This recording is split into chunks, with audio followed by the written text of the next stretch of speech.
안녕하세요. 사연 읽어주는 남녀입니다. 제가 오늘도 그림을 하나 들고 나왔는데요.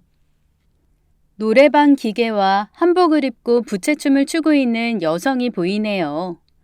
어딘지 모르게 조금 이상한 조합이죠? 도대체 이 여성에겐 어떤 사연이 있는 걸까요? 그럼 오늘의 이야기 시작하겠습니다.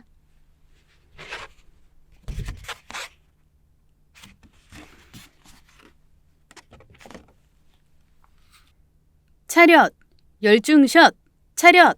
지금 시간이 몇 시인가? 10시 10분입니다. 10분 늦었다. 인정하나? 버스가 중간에 고장이 나는 바람에 늦었습니다. 전쟁터에서 그런 식의 핑계는 통하지 않는다. 결과적으로 귀가 약속을 지키지 않은 것이다. 억울합니다. 안 늦으려고 5정거장을 뛰어왔습니다. 더 빨리 뛰었어야지. 벌칙으로 연병장 10바퀴 뛰고 온다. 지금요? 당장 실시! 아버지, 군대냐고요? 아니요, 저희 집입니다. 우리 아버지는 평생 군복을 벗지 않은 명예로운 대한민국 육군이시죠. 어릴 적부터 저는 그런 아버지 아래서 군대와 같은 규율을 익히면서 살아왔습니다. 오빠는 그런 아버지를 견디지 못하고 반항하다가 일찌감치 떠나 호주에 있는 회사로 취업을 했고 그곳에서 호주 아가씨랑 결혼을 해서 잘 살고 있죠. 오빠와 달리 저는 아버지의 뜻대로 군기가 바짝 들은 채 학창시절을 보냈고 몸 튼튼 마음 튼튼을 외치면서 체대에 진학을 했습니다. 아버지 덕분인지는 모르겠지만 체대에서도 어떤 남학생과 견주어도 전혀 뒤지지 않는 체력과 지구력을 가지고 있었죠. 그러나 저도 대학생입니다. 대학에 가면 누려야 하는 다양한 행복을 놓칠 수는 없었으니까요. 외박은 안 돼. 아빠, 이건 단순한 외박이 아니고 학교에서 가는 MT예요. 괜히 남자 여자 모여서 밤에 술이나 마시는 그런 모임. 네 인생에 도움될 거 하나도 없다. 저는 대학 생활 내내 외박이 금지된 집안에서 대학의 꽃이라 여기는 MT는 물론이고 친구들과 가는 여행 한번 가본 적이 없었어요. 그뿐인가요? 어렵게 성사된 미팅을 하고도 귀가 시간 8시를 지키기 위해 눈물을 머금고 집으로 달려와야 했습니다. 대학을 가면 모든 것이 바뀔 것이라는 저의 상상은 물거품이 되었고 대학 내내 아버지와의 귀가 전쟁으로 하루를 그냥 넘어가는 날이 없었습니다. 그렇게 아쉽기만 한 대학 4년을 보내고 체육 선생님이 되기 위해 임용고시를 봤죠. 그러나 한 번에 붙을 거란 기대와는 달리 3번이나 떨어졌고 대학을 졸업했지만 돈 한 푼 못 버는 능력 없는 저는 독립을 하지도 못했습니다. 그렇다고 오빠처럼 용감하게 해외로 나갈 수도 없었죠. 그렇게 30이 다 되어가는 이 나이까지 아버지의 구령에 맞춰 새벽부터 구보로 하루를 시작합니다. 게다가 얼마 전 아버지가 전역을 하시더니 그 이후로는 아버지의 부하가 저 하나로 좁혀져 아침부터 저녁까지 그야말로 끊임없는 병정 놀이를 하고 있습니다. 오늘은 북한산 등반이다. 산하고 무슨 원수가 지셨는지 끓어오르는 에너지를 주체하지 못한 아버지는 매일 이 산 저 산을 오르셨고 저는 그때마다 물통까지 지고는 정상에 올라야 했습니다. 그러던 어느 비 오는 날 산에 오르다 바위에 미끄러져 다리를 다쳤죠. 낑낑거리고 있는데 그때 옆에 상꾀나 탄 듯한 청년들이 도와드릴까요? 라는 말을 했습니다. 전 정말 그 청년들의 도움을 받고 싶었죠. 그런데 웬걸요? 아버지는 아무렇지도 않게 산에 있는 가지를 꺾어 제 다리에 부목을 만들고 옷으로 감고는 저를 업고 내려오시더군요. 나 못 살겠어, 더 이상. 이 나이에 아빠한테 업혀서 내려오는 기분이 어떤 줄이나 알아? 냅두면 옆에 있는 젊은 남자 부축이라도 받을 거 아냐. 감사한 줄 알아. 난 너보다 네 아버지가 더 걱정이다. 말은 안 해도 얼마나 힘들었겠어. 나이도 적지 않은 양반이.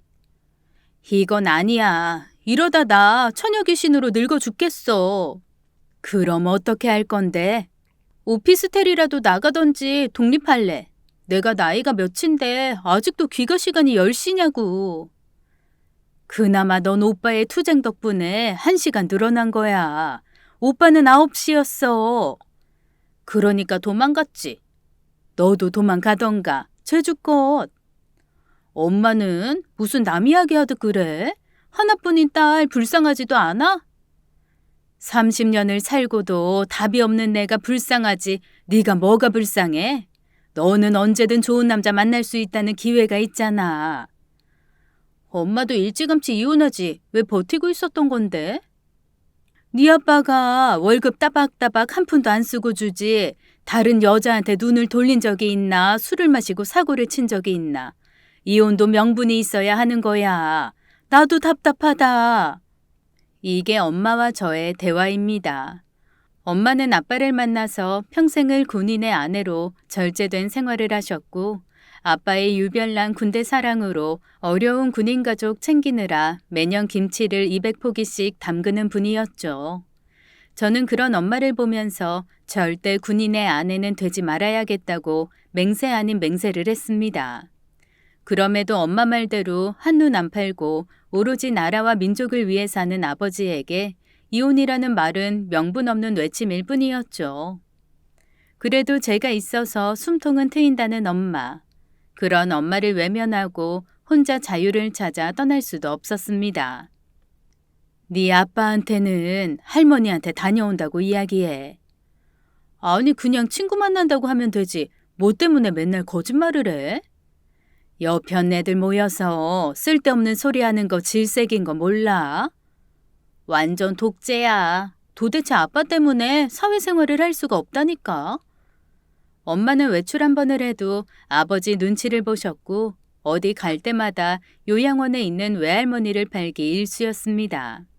다리를 다치고 나니 한동안 편하더군요. 일부러 시간을 더 끌어보려고 전룩되어 봤지만 아버지 눈에는 어림없는 일입니다.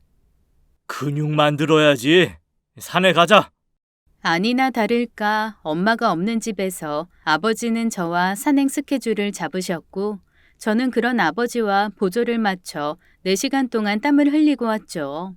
아버지는 저와 이렇게 산행을 하는 시간을 가장 좋아하셨고 저는 그런 아버지를 실망시킨 적이 없었습니다.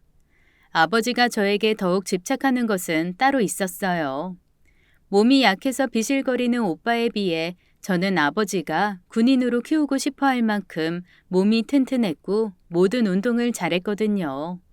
육상부터 구기 종목, 수영, 태권도, 유도, 검도 못하는 게 없을 정도로 아버지가 시키시는 운동은 모두 소화를 해냈죠. 제가 생각해도 전 남자로 태어나는 게 훨씬 유리했겠다 싶습니다. 그런 저를 보고 주변 친척이나 이웃들은 수군대며 걱정을 했죠. 저러다 시집을 가겠어요? 아니 어떤 남자가 저런 여자를 좋아해? 세상에 여자애가 애교라고는 하나도 없고. 저 자세 좀 봐요. 뒤에서 보면 남자인 줄 알지 누가 여자라고 생각하겠어? 힘이 웬만한 남자애보다 좋다니까. 명절 때면 뒤에서 수군거리는 친척들 소리에 엄마도 듣기 싫었나 봅니다. 게다가 저랑 동갑인 큰삼촌 딸은 승무원 시험을 준비하고 있었는데 얼마나 여성스럽던지 저와 비교하기 딱 좋았죠. 너 미용실 가서 파마라도 해. 싫어. 화장도 좀 하고. 아우 귀찮아. 땀날 건데 뭐하러? 그뿐이 아니었죠. 예 윤지야 이것 좀 꺼내줄래? 예. 제사 때면 큰 병풍이나 무거운 식기를 옮기는 일은 언제나 제 몫이었어요. 아니 왜 윤지를 시켜요? 상훈이도 있는데. 상훈이 쟤 힘 못 써. 모델한다고 요즘 다이어트 하거든. 힘이야 윤지가 세지. 엄마는 속상했나 봅니다. 저는 괜찮은데요. 괜히 방에 앉아서 명품 가방 이야기나 하고 화장품 이야기 하는 것보다는 그냥 몸을 쓰는 일이 마음 편했습니다. 아버지 아시는 분 아들인데 한번 만나봐. 너 어릴 적 본 기억이 있으신지 네 이야기 하더래. 싫어. 아버지랑 연관된 사람 만나기. 그럼 언제까지 이러고 있을 건데? 연애할 재주도 없으면서 찾아주는 사람 있을 때 못 이기는 척 만나. 네 나이 30이야. 그게 뭐? 서른이 뭐. 엄마 보니까 결혼해도 하나도 안 행복하던데. 얘 뭐래? 내가 얼마나 행복한데. 네 아빠 같은 사람이 있는 줄 알아? 언제는 이혼을 하려고 해도 명분이 없다고 속상해하더니 이젠 또 아빠 같은 사람 없다면서 두두눌합니다. 부부란 저런 걸까요? 아, 진짜 짜증나. 그 말투 제발 고치고. 아무튼 엄마가 다 이야기해놨으니까 미용실 가서 머리도 하고 화장도 좀 받고. 정안의 미용실? 아, 싫어. 거기 완전 할머니들처럼 만들어 놓잖아. 이젠 안 그래. 새로운 미용사가 압구정동 미용실에 오래 있었대. 그 말을 믿는 게 아니었죠. 저는 그날 마치 1980년대 여배우나 할 법한 닭벼슬 헤어스타일과 분홍 볼터치가 유난히 도드라진 모습으로 변신했습니다. 어차피 안 될 걸 뭘 신경을 쓰나 싶어 그냥 그렇게 처음으로 남자를 만나는 자리에 나갔죠. 아버님이 군인이라 많이 엄하셨겠어요. 예, 좀. 월남전에 참전하시고 훈장도 받으셨다고 들었습니다. 저희 아버지가 엄청 존경하는 분이라고 하시더군요. 예, 평생 군에 계셨으니까요. 그럼 윤지 씨는 총 본 적 있으세요? 그 남자와 저의 대화는 주로 군대 이야기였습니다. 우리 아버지에 대한 인터뷰를 하러 온 건지 저와 선을 보러 온 건지 도통 이해가 되질 않더군요. 나중에 안 사실이지만 이 사람 이미 좋아하는 여자가 있었고 부모 때문에 할 수 없이 나왔답니다. 그래도 격식은 갖추자면서 식사를 하러 갔고 편치 않은 점심에 저는 체하고 말았습니다. 부모님께는 제가 차인 것으로 할게요. 그게 좋겠죠? 아니요. 그냥 제가 차인 것으로 할게요. 그래야 부모님이 믿을 거예요. 저는 그 남자와 헤어지자마자 근처 약국으로 달려갔고 소화제를 사서 먹었어요. 그때 약국 앞에서 우당탕 소리가 나는 거예요. 저는 무슨 일인가 달려나갔고 은행 앞에 주저앉아 있는 아주머니 한 분이 소리를 치고 있었습니다. 아이고, 내 가방 좀 찾아줘요. 저기. 보니 벌써 멀리 달려가고 있는 놈이 보였고 손에는 아주머니 가방인 듯한 것이 들려져 있더군요. 주변 사람들은 어쩔 줄을 몰라 했고 저는 그 길로 생각할 겨를도 없이 그 소매치기범을 쫓아 뛰기 시작했습니다. 달리고 달렸죠.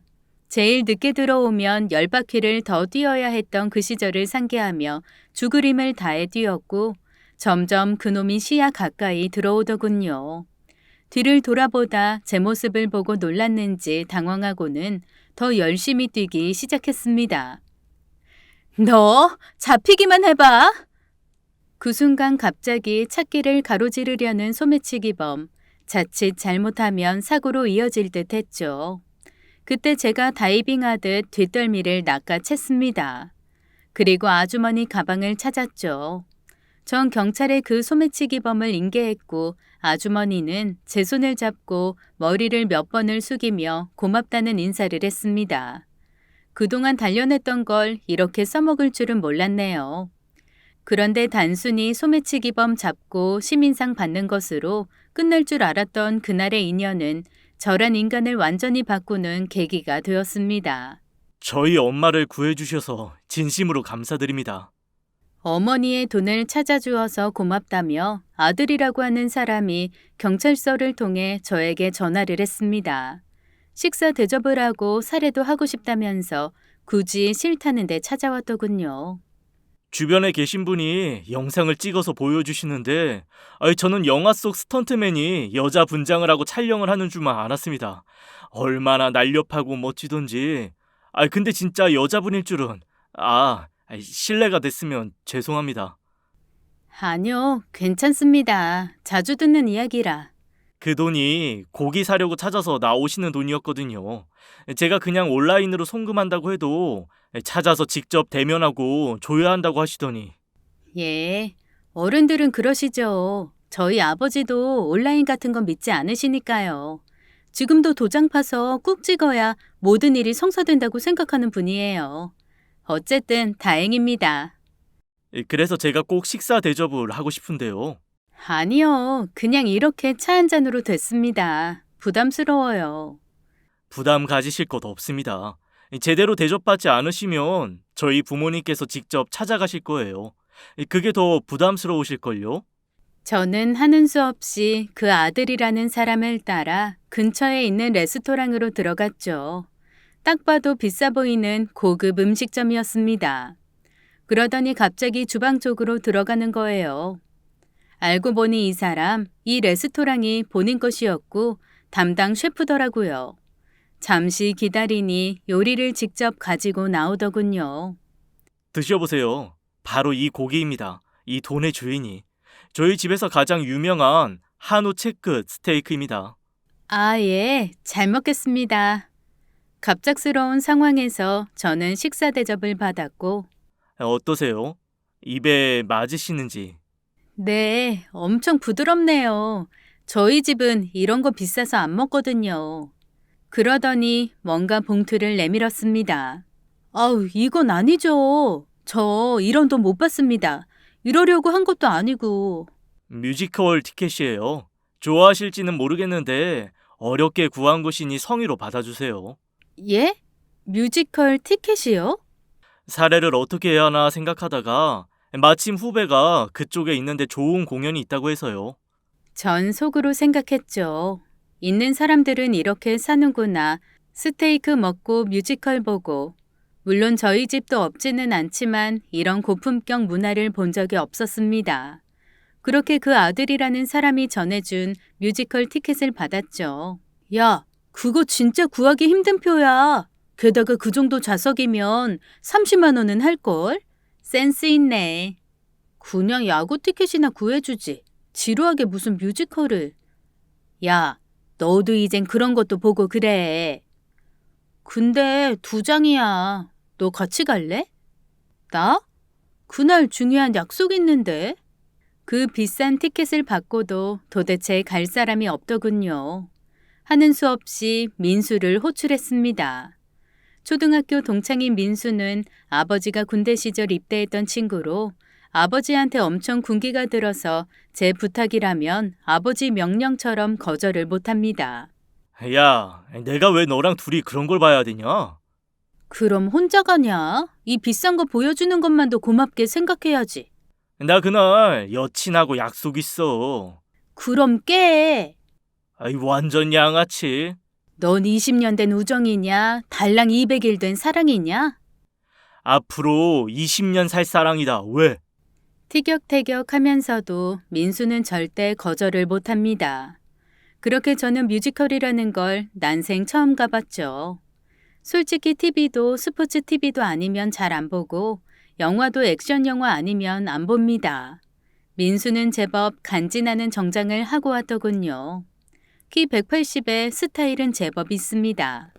그렇게 민수와 함께 뮤지컬을 보러 간 저. 그런데 바로 옆 좌석에 익숙한 얼굴이 있다 생각했더니 바로 그 셰프 아들이 앉아 있었습니다. 그 옆에는 세상 고급스럽게 생긴 아가씨가 있더군요. 상고머리에 눈썹만 진하게 그린 저와는 참 대조적인 그 아가씨는 몸짓 하나하나가 우아했습니다. 아, 오셨군요. 예, 덕분에 좋은 구경하게 되었어요. 제 친구예요. 민수야, 내가 이야기한 티켓 주신 분.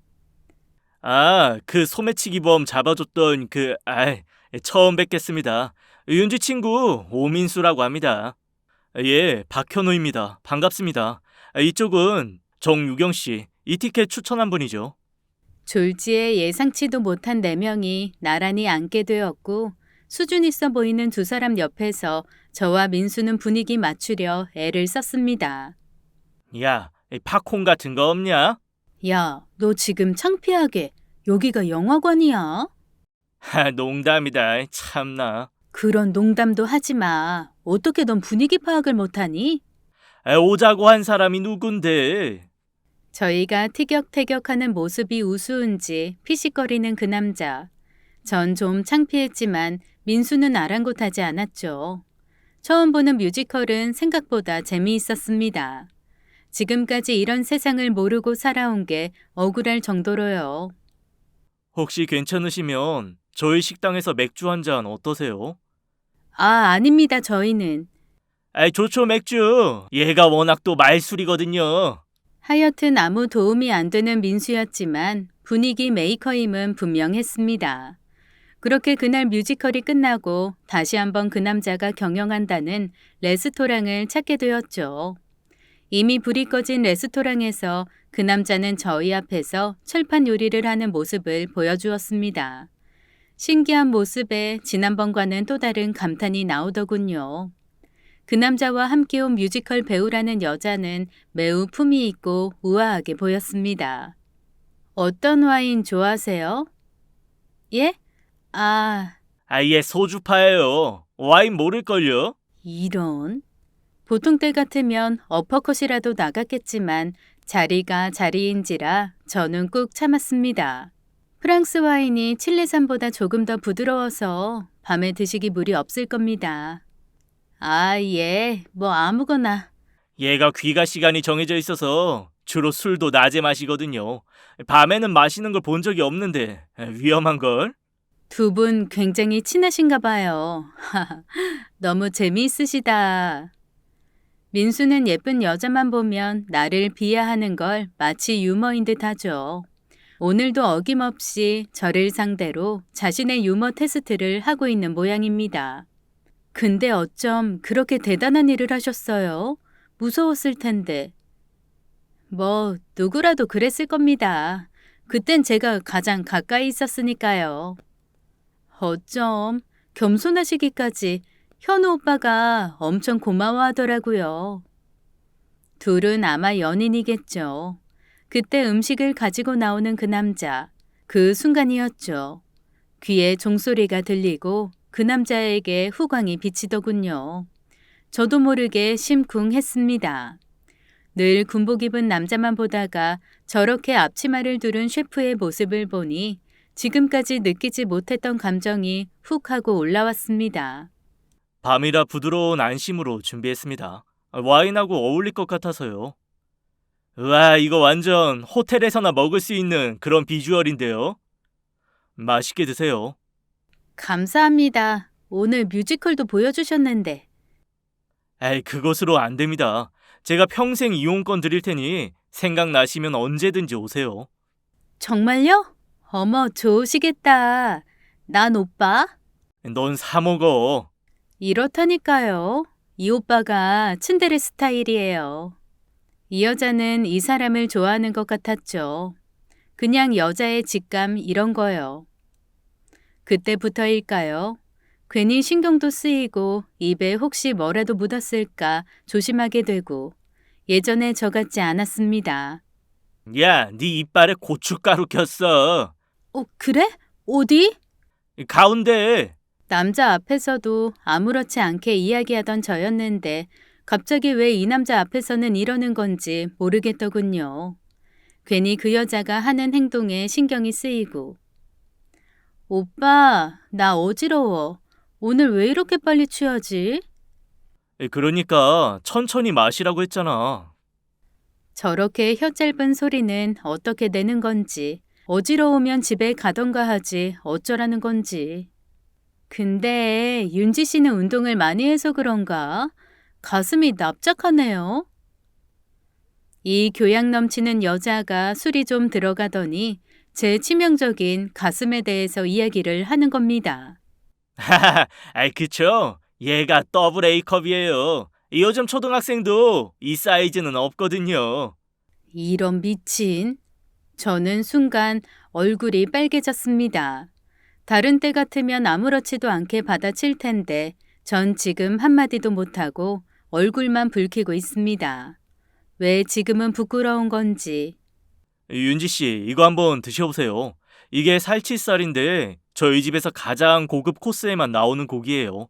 뭐 부위도 얼마 안 되고. 그러면서 거지 같은 대화를 종식시켜 주더군요. 알고 보니 함께 온 그 여자는 뮤지컬 배우를 꿈꾸는 지망생이고 집안길이 아는 사람이라고 합니다. 그게 바로 설레임이야. 너 드디어 임자 만났구나? 글쎄, 아직은 모르겠는데. 야, 이런 인연이 어디 있냐? 너 잘하는 거 있잖아. 밀어붙이는 거. 이게 운동이야? 뭐가 달라. 이겨서 승자가 되는 거야. 그 정도 남자면 주변에 여자들 여럿 있을걸? 너한테 호감도 있는 것 같고. 그냥 내가 자기 엄마 돈가방 구해줬으니까 그런 거지. 난 아니라고 봐.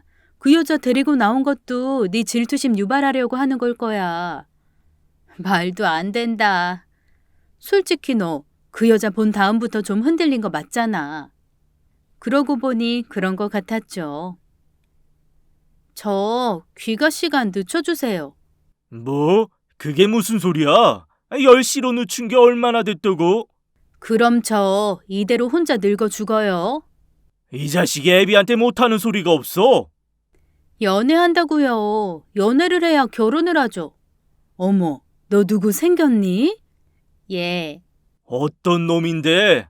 뭐하는 녀석이야? 군대는 현역인가? 아버지의 질문은 역시 아버지다웠죠. 다행히 현우 씨는 해군 만기 제대로 군을 다녀왔다고 했습니다. 겨우 아버지에게 귀가 시간을 1시간 더 허락받고 현우 씨를 찾아갔습니다. 마침 레스토랑 문을 닫으려고 정리를 하고 있었어요. 무슨 일이세요, 이 시간에? 저 언제든 오라고 하셨잖아요. 물론. 근데 시간이 많이 늦어서요. 그때 해주셨던 파스타 만들어주세요. 저의 도발적인 주문에 멍하니 쳐다보더니 피식 웃고는 다시 앞치마를 입은 현우 씨. 저는 속으로 무지 떨렸지만 꼭 이겨야 한다는 간절함이 있었죠. 좀 일찍 오셨으면 5분 그라탕도 함께 해드리는 건데. 아니요, 괜찮아요. 맛있게 드세요. 전 코로 들어가는지 입으로 들어가는지 모르게 후루룩 먹었어요. 머릿속이 하얘졌지만 처음으로 느낀 이 감정을 숨기고 싶지 않았습니다. 저랑 사귀면 안 될까요? 그리고는 답변도 듣기 전에 화장실로 달려가 먹은 걸 모두 토했습니다. 정말 최악의 날이었죠. 화장실에서 나오기도 민망하고 제가 너무 싫어서 미칠 것 같았습니다. 그런데 제 음식이 그렇게 별로였어요? 예? 아니요. 그런 게 아니고요. 그럼 사깁시다. 저도 윤지 씨에 대해 알고 싶은 게 너무 많아요. 그렇게 말도 안 되는 만남이 시작이 되었습니다. 저는 그날 집까지 달려갔어요. 시간이 몇 시인가? 11시 14분입니다. 시간을 늘려줬으면 약속을 지켜야지. 예, 10바퀴 뛰고 올게요. 그렇게 저는 10바퀴를 뛰면서도 입이 다물어지지 않더군요. 태권도에서 상대방의 얼굴을 강타하고 이겼을 때도, 계주에서 막판 스파트로 역전하여 승리했을 때도 이보단 덜 설레었던 것 같습니다. 부모님이 만나고 싶으시대요. 저는 긴장을 하고 부모님을 만났어요. 부모님 댁은 큰 한옥이었는데 마당이 아주 넓었습니다. 그리고 집에 들어간 순간 2가지 때문에 놀랐어요. 마치 옛날 드라마에서나 볼 수 있던 광경이었으니까요. 마당에서 전을 부치고 고기를 삶고 난리도 아니었죠. 그리고 또 하나는 가족 구성원이었습니다. 저만 해도 달랑 저와 오빠뿐이고 그나마 오빠가 없어서 모이면 늘 셋이 전부였는데 거기는 일개 소대가 있는 듯 했죠. 알고 보니 형제가 남자만 5이었습니다. 다들 결혼하고 현우 씨가 막내였더라고요. 어서 오세요. 이렇게 다시 만나서 얼마나 좋은지. 어머니는 제 손을 덥석 잡았습니다. 예. 잘 지내셨죠? 그럼요, 그럼요. 말 놓으세요. 어머, 이렇게 작은 아가씨가 어떻게 그런 일을 했대요? 이쪽은 큰형님, 그리고 이쪽은 큰형수님, 이쪽은 둘째 형님이고 이쪽은 둘째 형수님. 끝도 없이 나오는 형제들과 가족들을 인사하는 시간만 한참이 걸린 것 같았습니다. 그러나 정작 아버지는 안 보이시더군요. 그런데 아버님은 그때 부엌에서 머리 수건까지 하고 고무 장갑을 낀 채 나오시는 분이 계셨습니다. 아버지, 현우 여자친구 왔어요. 아이고, 왔구나. 아이, 우리 마누라 돈 지켜준 아가씨가. 처음 뵙겠습니다. 이윤지라고 합니다. 그래, 반가워요. 아, 이렇게 인연이 돼서 우리 막둥이 여자친구가 됐다니까 내가 얼마나 좋은지. 우리 아버지는 평생 가도 부엌 한 번 안 들어가시는데 머릿수건에 고무장갑까지 끼고 주부처럼 자연스러운 모습에 전 사실 당황했죠.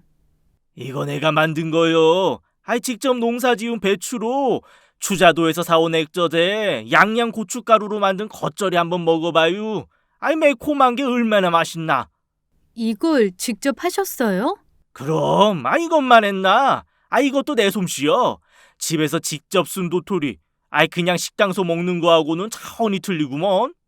오늘 아가씨 온다고 아버지가 직접 음식 다 하셨어. 현우 씨는 아버지를 닮은 걸까요? 아버님의 음식 솜씨는 환상이었죠. 진짜 맛있었습니다. 저도 모르게 밥을 2공기 비웠으니까요. 아이고 세상에. 보기 깨도 먹는 거 보시게. 니들도 좀 배워. 맨날 깨작거리고만 있지 말고. 어디 가서도 들어보지 못한 덕담이었습니다. 많이 먹는다고 타박이나 당했지 이렇게 칭찬까지 들을 일이라니요. 칭찬은 고래도 춤추게 한다고 했을까요? 늘 남자 같다 시집을 가겠냐 하는 소리만 듣던 저는 인정받는 집안을 만났고 마침내 전 그 집의 막내 며느리가 되었습니다. 아버님 어머님은 저를 너무 이뻐하셨죠. 그때 얘 아니었으면 그 큰 돈 잃고 이 사람 병 났을 거야. 세상에 이런 복덩이가 내 며느리가 될 줄 누가 알았나? 그러게요. 막내가 워낙 여자애처럼 놀아서 걱정하더니 와이프가 아주 듬직하네. 아버님 어머님은 친척이고 친구고 저를 데리고 다니면서 자랑을 하셨고 저는 그때마다 뻘쭘하게 앉아있다가 왔죠. 부모님들은 제가 친척을 만나도 무뚝뚝하고 말이 없다면서 형님들에게 아쉬움을 이야기했나 보더라고요. 형님들은 어린 막내 동서가 제일 애교가 없다면서 가르쳐 주셨지만 안 되더군요. 아버님이 딸을 너무 낳고 싶어서 계속 낳다 보니 5이 된 거야. 그래서 도련님이 딸 노릇한다고 했었지. 어릴 때부터 머리핀도 꽂아주고 인형도 사다 주고. 그 영향 때문이었을까요? 이 남자는 대학에서 경영학을 공부했지만 취미가 꽃꽂이고 요리였습니다.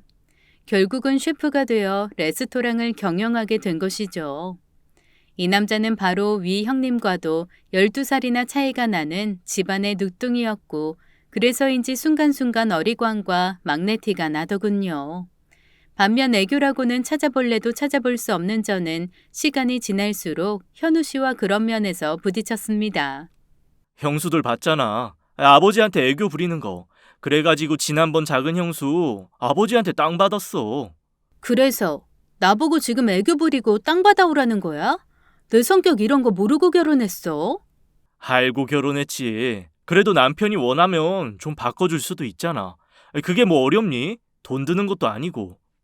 난 못해. 우리 엄마 아빠한테도 한 번도 사랑해 뭐 이런 거 이야기해 본 적도 없는데. 제가 볼 때는 참 아무것도 아닌데 애교가 없다는 것이 왜 문제가 되는지 이해가 되질 않았죠. 반면 남편은 우리 집에 가서 아버지한테 엄청 잔소리를 들었습니다. 아니, 사내가 돼서 그것도 못하면 어쩌나? 아빠는 군대도 아니고 갑자기 왜 팔굽혀펴기를 하는데. 남자는 체력이야. 해군 만기 제대라면서 그거 해놓고 그렇게 힘들어해서야. 내일은 산에 가자. 새벽 4시에 출발이야. 남편은 기겁을 했고 아빠한테 끌려갔다 와서는 며칠 가게도 못 나갔습니다. 너무하신 거 아니야? 그냥 집에서도 충분히 대화가 되는데 왜 자꾸 산에를 가시냐고. 건강에 좋으니까. 당신도 너무 안 움직이잖아. 그러니까 힘든 거고. 내 건강은 내가 지켜. 그러다 골병 나면 당신 책임질 거야? 그렇다고 아빠한테 안 가? 비겁해. 나한테는 시댁 가서 애교 부리라고 난리를 치고. 참, 그건 할 수 있는 거지. 새벽 4시에 산에 올라가는 거랑 같아? 저희는 너무 다른 환경에서 자라 서로에게 맞추기 너무 힘들었어요. 저는 워낙 어릴 때부터 새벽 4시면 일어나서 조깅을 하고 6시 반이면 아침 식사를 했습니다. 그러나 이 사람은 아침 9시가 넘어서야 일어나서 바로 레스토랑을 향하죠. 물론 귀가 시간이 늦어서 늦게 자니 피곤해서 새벽은 꿈도 못 꾸지만 그러다 보니 저와 하루의 사이클은 완전히 달랐습니다. 그러던 어느 날이었죠. 동서, 이번 주말이 아버님 생신인 거 알지? 결혼하고 첫 생신이잖아. 네, 알아요. 뭘 준비하면 될까요? 아버님은 일단 먹는 것도 먹는 거지만 전통적으로 노래방으로 점수를 매겨서 상금을 주셔. 예? 노래방이요? 특히 아버님 좋아하시는 트로트 댄스곡 이런 거 준비해야 돼. 별 이상한 전통이 다 있었습니다. 전 학교 때도 합창대회 때 노래하기 싫어서 입만 뻥끗댔는데 갑자기 트로트 댄스라니요. 당신 거기서 이번에 1등 해야 해. 매번 나만 와이프 없어서 빈손으로 왔다고. 형수들 장난 아니야. 옷 빌려 입고 화장도 거의 연예인 수준으로 하고 노래방 가서 연습도 하고 둘째 형수, 넷째 형수는 거의 가수라니까. 나 싫어, 노래하기. 싫은 게 어딨어. 하라면 해야지. 아버지 생신인데. 아니, 여기가 무슨 북한이야? 재롱잔치도 아니고. 그냥 하면 되지 무슨 토를 그렇게 달아. 하기 싫은 걸 하라니까 그렇지. 나는 뭐 하기 좋아서 지리산까지 올라갔냐? 진짜 이해되지 않았습니다. 왜 이렇게까지 해야 하는지. 드디어 아버님 생신이 왔어요. 가장 여성스러운 옷으로 갈아입고는 아버님 댁으로 갔다가 정말 놀랐습니다. 온 가족이 무슨 TV쇼에라도 나오는 듯 화려한 의상을 입고 진하게 화장도 했더군요. 전 상상 그 이상의 모습에 당황했죠. 식사를 하고 드디어 노래방 타임이 되었습니다. 사회는 셋째 아주버님이 보시더군요. 신사숙녀 여러분, 오늘 우리 박충만 회장님의 70세 생신을 맞은 것을 진심으로 축하드리며 지금부터 가족 노래 경연대회를 시작하겠습니다. 아시다시피 노래방 점수에 아버님 특별 점수가 가산된 120점 만점이며 가산점에는 애교 점수가 특별히 크게 차지한다는 걸 잊지 마시기 바랍니다. 자, 그럼 기대하는 상품은 어떻게 되죠, 아버님? 오늘 무조건 1등은 금열돈. 다들 기립박수를 치고 난리가 났습니다. 특별히 이번에 처음 출전하는 우리 막내 며느리 가산점 5점 주고 시작한다. 에이, 그런 게 어딨어요. 불공평해요. 아니, 내 맘이야. 주는 사람 많음. 와, 우리 아버지 역시 최고. 갑자기 남편이 아버님 뺨에 뽀뽀를 했고 저는 그 모습에 경악을 했습니다. 저희 집에서는 있을 수도 없는 일이고 특히 사내가 저런 모습을 보였다가는 얼차려감이니까요. 가족 노래방 경연대회는 시작이 됐고 아버님은 며느리들의 재롱잔치에 숨 넘어가듯 좋아하셨지만 저는 시간이 갈수록 적응하기 힘들었죠. 남편은 머리에 꽃을 달고 하와이 훌라춤을 출 기세입니다. 듣던 대로 둘째, 넷째 형님들은 축하 무대에 온 가수처럼 노래 실력이 대단했고 트로트 곡이 그렇게 많은 줄 전 처음 알았습니다.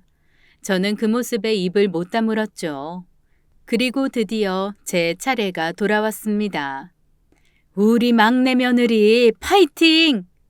많은 사람들의 기대와 박수 속에 전 한숨부터 나왔지만 이를 악물고 시합을 나가는 기분으로 앞에 섰습니다. 저는 철모를 쓰고 가짜 총을 맨 채 저희 아빠의 18번이자 저의 18번을 틀었죠. 사나이로 태어나서 할 일도 많다만 너와 나 나라 지키는 영광에 살았다. 유치원에 다닐 때부터 귀에 못이 박히도록 들었던 노래였죠. 이 외에도 여러 군가가 있지만 그나마 제일 알려진 군가를 부른 겁니다. 그 노래의 집안은 쥐 죽은 듯 조용해졌고 저는 끝까지 손을 힘차게 흔들며 최선을 다해서 불렀어요. 결국 그날 제 가산점에도 불구하고 둘째 형님이 금 10돈을 받아갔습니다. 그날 남편은 진짜 화가 많이 났더군요. 집에 돌아오는 길에 한마디도 하지 않았습니다. 저도 딱히 할 말이 없었고요. 그런데 남편이 제 아빠에게 제대로 복수를 했습니다. 아빠가 전역한 군인들과 함께 축구 시합을 나가게 되셨고 저희 모두 응원을 하러 가게 되었어요. 아빠는 축구팀에 엄청난 애정을 가지고 계시고 올림픽 대표 이상으로 훈련하고 준비하십니다. 그 덕분에 결승까지 올라가게 되었고 온 가족들이 함께 모이는 날이기도 합니다. 나 못 가. 그게 무슨 소리야? 아버지 결승이라니까? 오늘 중요한 예약이 있어. 내가 자리를 비우면 안 된다고. 몇 주 전부터 이야기했는데 갑자기 무슨 예약? 그렇게 됐어. 그냥 당신 혼자 다녀와. 지금 복수하는 거지. 뭐? 그때 아버님 생신 때 내가 군가 불렀다고 복수하는 거 아니야? 잘못한 건 아나 보네. 뭘 잘못해. 내가 제일 잘하는 노래 부른 건데. 그래서 시아버지 생신 때 군가 부른 게 잘한 거야? 그 분위기 썰렁한 거 못 느꼈어? 그럼 어떻게 해. 나는 형님들처럼 그렇게 엉덩이 흔들고 콧소리 내는 건 죽어도 못하겠는데. 내가 왜 결혼해서 그런 것 때문에 스트레스를 받아야 해? 그래, 말 잘했네. 피차 스트레스 받는 거 하지 말자. 나도 가서 인정도 못 받는 약한 사이 소리 듣기도 싫고 몸 좋은 사이들하고 턱걸이 경쟁시키는 것도 죽기보다 싫어. 이건 그냥 아빠 축구하시는 거 응원하는 거야. 다른 가족들 다 온다고. 싫다고 나는. 그리고 나가버리는 남편. 도대체 부모님한테는 뭐라고 말씀을 드려야 하는 건지 난감하더군요. 이렇게 우리 둘은 서로를 인정하지 못한 채 다툼만 이어갔습니다. 그러던 어느 날 아버님이 김치를 담가 놓으셨다고 가지고 가라고 하셨습니다. 지난번 일도 있고 해서 저는 죄송한 마음에 엄마에게 물어 불고기를 재워갔죠. 어머니, 저 왔어요. 그래 왔니? 동서 왔어? 어서 와. 덥지? 와서 수박 먹어. 수박 너무 잘 익었다. 예. 그렇게 마루로 올라가려는데 오랜만이에요. 결혼식 때 보고 처음인 것 같은데. 그 현우 씨 후배라는 그 아가씨였습니다. 저는 사실 당황했죠. 가족들 사이에 아무렇지도 않게 앉아 함께 수박을 먹고 있더군요. 유경이가 사온 수박이 너무 달어. 여리여리한 팔로 이 무거운 걸 들고 왔어. 오빠가 수박 제일 좋아하잖아요. 어머니께서 오빠 어릴 때도 수박만 보면 밥도 안 먹고 수박 속에 얼굴을 파묻고 먹었다고 얘기해 주셨잖아요. 그래 맞다. 수박 귀신이지. 가만, 이게 뭐야? 아이고 세상에, 이거 한우인데 무슨 갈비를 이렇게 많이 재워왔어.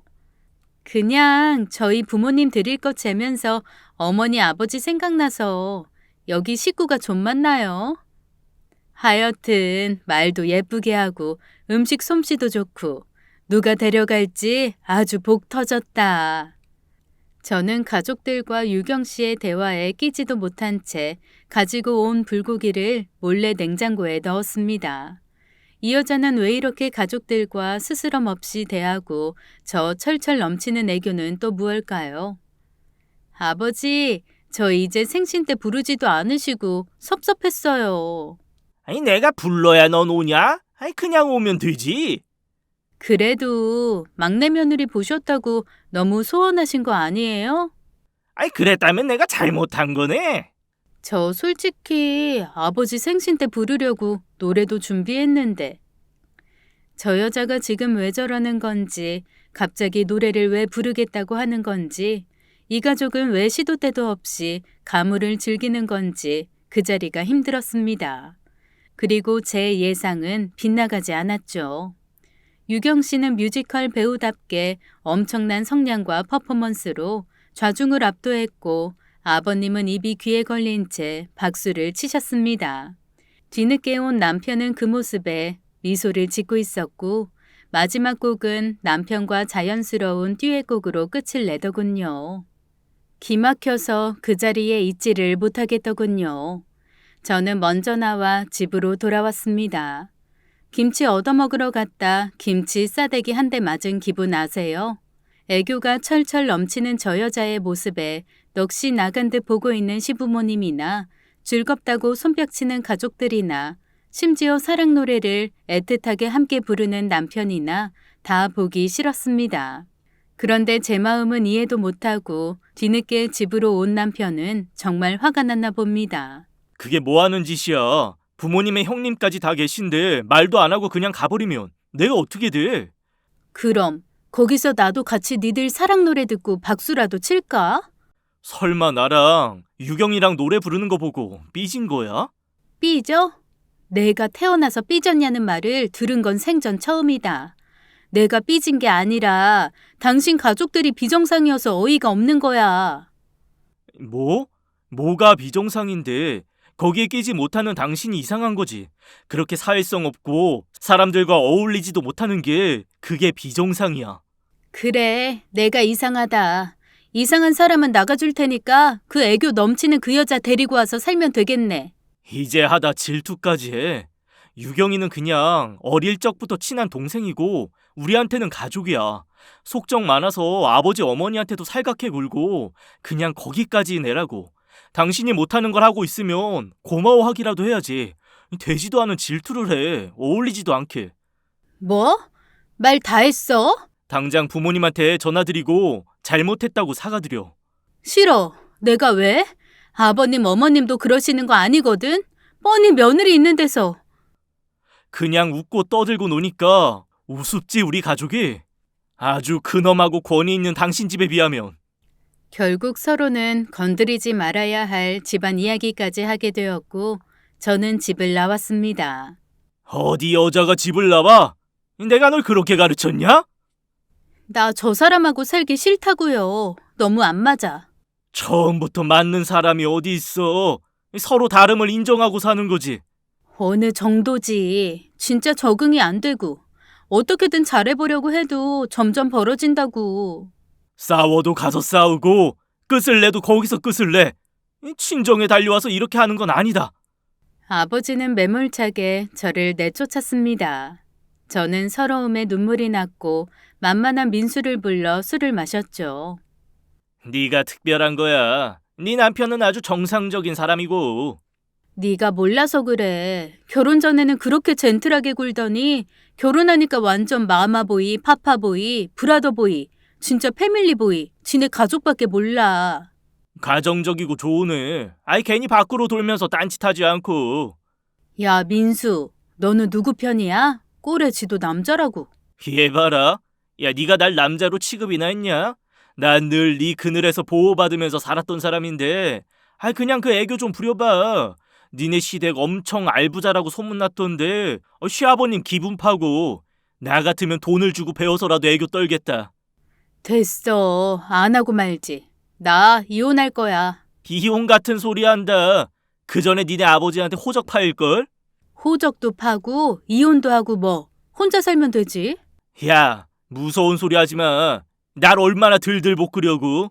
진짜 외롭다. 갈 곳도 없고. 열심히 산 것 같은데 지금 이게 뭐냐? 그렇게 민수와 만나 술을 마시고 취했습니다. 절대 취하지 않는 저였는데 처음으로 코가 삐뚤어지게 마신 거죠. 그 다음은 생각이 나질 않았으니까요. 머리가 지끈거리고 아파서 눈을 떠보니 집이었습니다. 제가 집에 들어온 기억이 없는데 어쨌든 마루에 나가보니 남편은 이미 출근을 했더군요. 그리고 핸드폰을 보니 문자가 와 있었습니다. 막내야, 어제 김치 안 가지고 갔길래 문 앞에 뒀다. 하루 정도 밖에 두었다가 넣어서 먹으렴. 전 갑자기 너무 부끄러웠습니다. 삐져서 인사도 안 하고 나온 절 이렇게 따뜻하게 품어주시는 어머니. 문 앞에 보니 김치만 있는 게 아니더군요. 어제 유경 씨가 가지고 온 갈비도 있었고 형님들이 이것저것 밑반찬으로 보내주셨더라고요.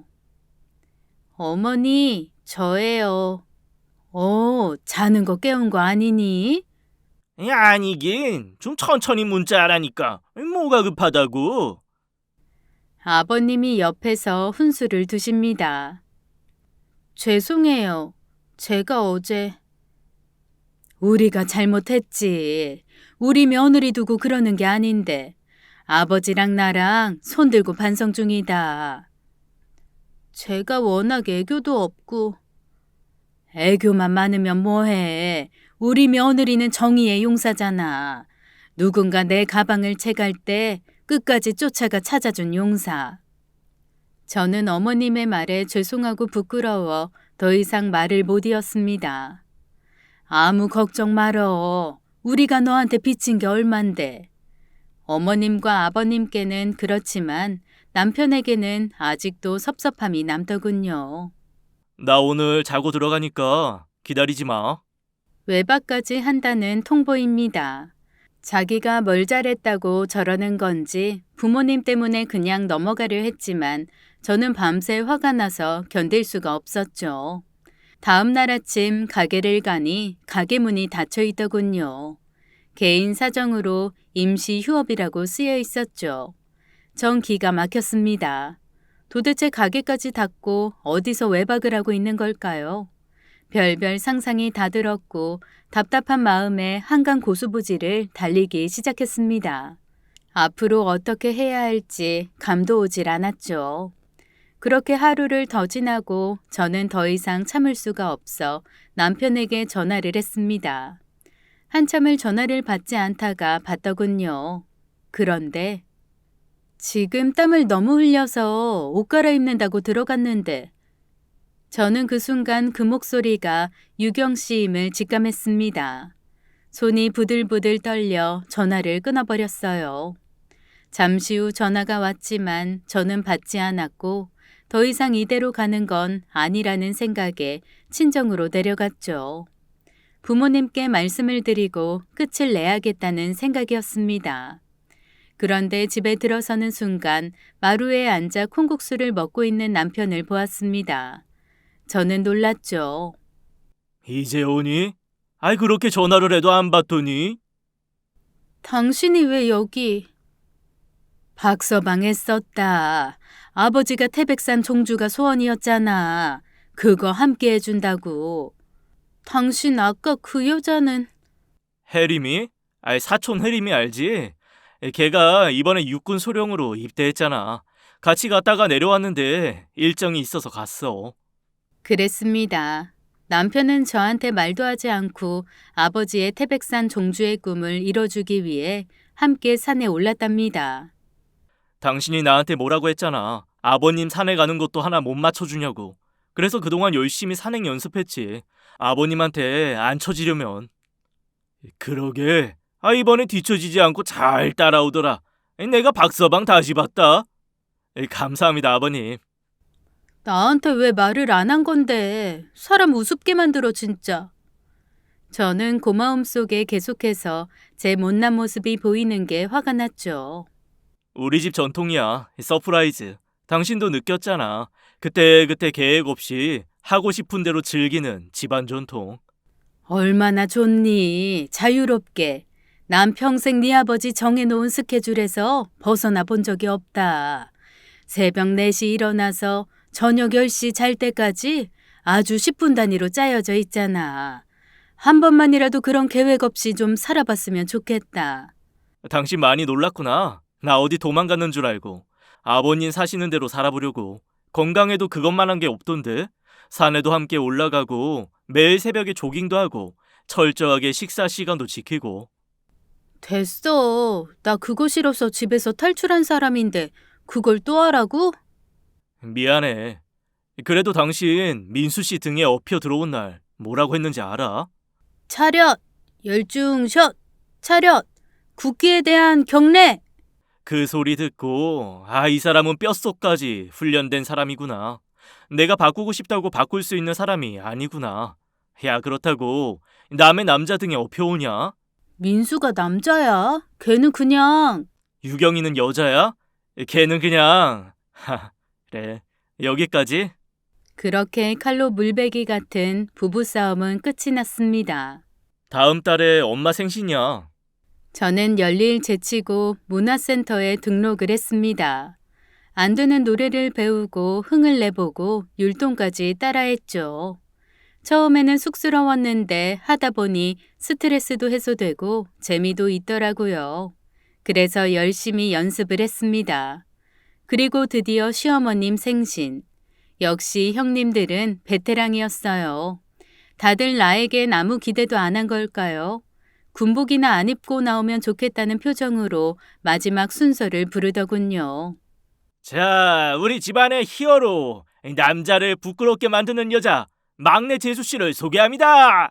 그때 반주가 나왔죠. 홍진영의 사랑의 배터리. 빨간색 가발과 드레스, 털 목도리까지 장착한 저는 콧소리로 노래를 불렀습니다. 나를 사랑으로 채워줘요. 사랑의 배터리가 다 됐나 봐요. 가족들은 처음엔 입을 벌리고 조용하다가 나의 애교에 환호를 하기 시작했습니다. 살랑살랑 어색한 엉덩이도 흔들고 잘하지 못하는 윙크도 하면서 노래를 불렀죠. 남편은 그런 나의 곁에서 함께 춤을 추었고 아버님은 세상 어느 때보다 크게 웃으셨습니다. 별것 아니지만 나를 바꾸는 순간 온 가족이 행복해지더군요. 다들 뒤로 넘어갈 때 기뻐했고 저도 이렇게 재미있는 걸 왜 모르고 살았나 후회가 되었습니다. 박수가 끊이질 않고 브라보를 외치는 아버님. 아버님 기분이 최고였나 봅니다. 저에게 갑자기 장롱 속에 있던 서류 하나를 주시더군요. 금 10돈쯤 받으면 얼마나 좋을까 상상했었는데 그 서류는 바로 10억 가까이 되는 시골의 땅 문서였습니다. 저는 너무 놀랐고 가족들도 다 놀랐지만 그 누구도 그걸 탐하는 사람이 없다는 게 더 신기했습니다. 와, 동서 좋겠다. 아버님, 저 다음에 진짜 섹시 댄스 춥니다. 각오하세요. 너무하시네. 아버님 막내 며느리 애교에 완전 넘어가신 것 아니에요?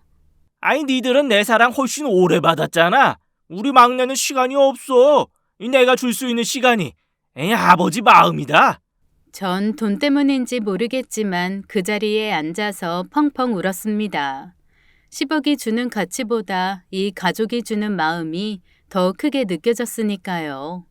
제가 그때 어머니의 가방을 구하러 뛰어가지 않았다면, 아버지가 어릴 적부터 매일 조깅을 시키지 않았다면 모든 건 선택입니다. 내가 선택한 것 같지만 내가 선택되어진 것은 아닌지 모르겠어요. 얼마 전 아기를 가졌습니다. 축하 파티를 열었는데 놀라지 마세요. 그 자리에 온 우리 아빠가 앉으나 서나 당신 생각이라는 노래를 엄마를 위해 불렀답니다. 엄마는 조용히 들으며 눈시울을 적셨죠. 그런 엄마의 손을 잡아주신 시어머니. 참, 제 10억 궁금하시죠? 그게 그린벨트에 묶여 있다네요. 풀리는 그날 기대해 주세요. 오늘 이야기는 여기까지였습니다. 막내 며느리의 필살 애교로 따낸 10억보다 가족들과 어울리기 위해 맞추려 노력한 모습이 훨씬 더 값져 보이는 이야기였네요. 저도 이야기를 낭독하면서 참 재미있고 유쾌한 기분이 들었네요. 여러분들은 어떠신가요? 누군가와 어우러져 살기 위해 노력하고 계신가요? 저도 한 발짝 물러서서 다른 사람의 의견에 귀 기울이고 맞춰가며 살아야겠다는 생각이 들었습니다. 그럼 아마도 더 행복하게 살아질 것 같네요. 오늘도 끝까지 영상 시청해주신 여러분 정말 감사합니다. 저희는 다음 사연으로 돌아올게요.